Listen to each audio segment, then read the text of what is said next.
नमस्कार दोस्तों, आपका हमारे YouTube चैनल सनातन त्योहार में स्वागत है।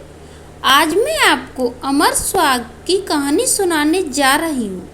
अगर आपको कहानी पसंद आए तो कमेंट बॉक्स में कमेंट करके ज़रूर बताएं। साथ ही आप मेरे चैनल पर नए हैं तो सब्सक्राइब कीजिए और बेल आइकन पर क्लिक ज़रूर कीजिए, जिससे मेरी वीडियो के नोटिफिकेशन आपको मिलती रहे। अब सुनिए ये कहानी। बहुत समय पहले की बात है।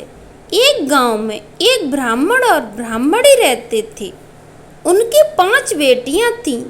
5 बेटियां विधि विधान से देव महादेव की और माता पार्वती की विधि पूर्वक पूजन करती थीं और अमर स्वाग की कथा भी सुनती थीं। पूजा के समय चारों बेटियां दीपक जलाती तो पूजा पूर्ण होने तक दीपक जलता रहता, परंतु 5वीं बेटी का दीपक कहानी सुनने से पहले ही बुझ जाता था। यह सब देखकर 5वीं बेटी को चिंता होने लगी। सभी बहनों का दीपक तो जलता है, पर मेरा दीपक क्यों नहीं जलता है? एक दिन 5वीं बेटी ने घर जाकर माँ को सारी बात बताई। तब माँ ने कहा, बेटा, इसमें चिंता की कोई बात नहीं है। कल से तू दीपक में घी अधिक डालना। बेटी ऐसा करने लगी। कुछ समय बाद ब्राह्मण ने 5 बेटियों का विवाह कर दिया। चारों बेटियों के घर में अन्न धन भंडार भरे हुए थे, परंतु 5वीं बेटी की आर्थिक स्थिति थोड़ी कमजोर थी। उसका पति जंगल से लकड़ी काटकर लाता घर चलाता था, परंतु 5वीं बेटी संतोषी और बहुत समझदार थी। कभी किसी से वो शिकायत भी नहीं करती थी। विवाह के बाद महादेव और माँ पार्वती की पूजा वो करती रहती थी। एक दिन उसका पति कम लकड़ियाँ लेकर आया था, तो उसने सोचा, क्या हुआ, आज लकड़ी कम लाए हैं? तो पति ने कहा, आज मेरी तबीयत खराब है, मुझे बुखार है।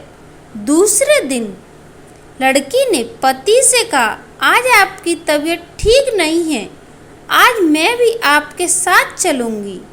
उसने सास ससुर से आज्ञा लेकर पति के साथ चल पड़ी। जंगल में पति की तबीयत खराब हो गई और पति की मृत्यु हो गई और वह जंगल में अकेली थी। कोई मदद के लिए भी नहीं था। पति का सिर गोद में रखकर विलाप करने लगी। रोते रोते शिव पार्वती जी को पुकारने लगी, हे महादेव, हे पार्वती, मैंने सदैव आपका ध्यान पूजन किया है। आपके सिवा मेरा कोई नहीं है। मैं घर जाकर अपने बूढ़े सास ससुर को क्या कहूँगी? लड़की का विलाप और सच्ची भक्ति देखकर माँ पार्वती ने कहा, हे प्राणनाथ, इस निर्जन जंगल में हमें कौन पुकार रहा है? हमें उसकी रक्षा करनी चाहिए। माँ पार्वती ने पूछा, लड़की, क्या हुआ? तुम क्यों रो रही हो? तब लड़की ने सारी बात बताई और महादेव जी और माता पार्वती के चरण पकड़ लिए और विनती करने लगी। उसकी पूजा और भक्ति से प्रसन्न होकर उसके पति को जीवन दान दिया और आशीर्वाद दिया कि जो कोई भी सुहागिन स्त्री श्रद्धा भक्ति से अमर स्वाग की शिव पूजन कर कथा सुनेगी और वह सदैव अखंड सौभाग्यशाली रहेगी। उसके सुख संपत्ति अन्न धन के भंडार सदैव भरे रहेंगे। बोलिए गणेश भगवान की जय। धन्यवाद दोस्तों।